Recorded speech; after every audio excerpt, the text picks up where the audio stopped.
यदि सपनामा भगवान आएर मलाई केही वरदान दिन चाहनुभयो भने के वरदान माग्छस्, जे माग्यो त्यही दिन्छु, ल भन एउटा वरदान चुज गर भनेर भन्नुभयो भने त्यतिखेर मैले भगवानलाई के वरदान माग्छु भनेपछि मेरो मृत्युभन्दा पहिला मेरो श्रीमतीको मृत्यु बनाइदिए।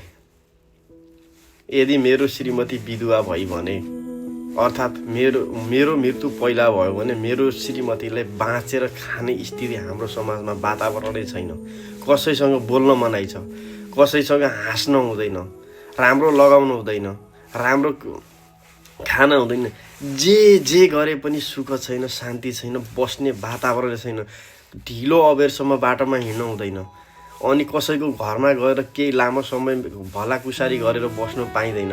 यस्तो समाजले पुरुष नभएको आइमाईहरूले यतिसम्म लखेड्छ कि बाँच्नुभन्दा जिउँदै मरे तुल्य बनाउँछ।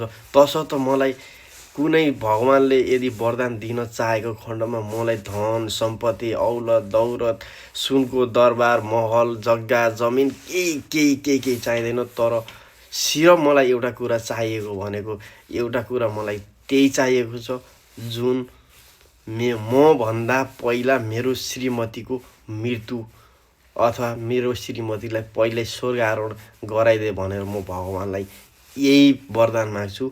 मैले जे भने त्यही पुगोस् भन्ने चाहन्छु। मेरो रात दिनको प्रार्थना पनि त्यही छ।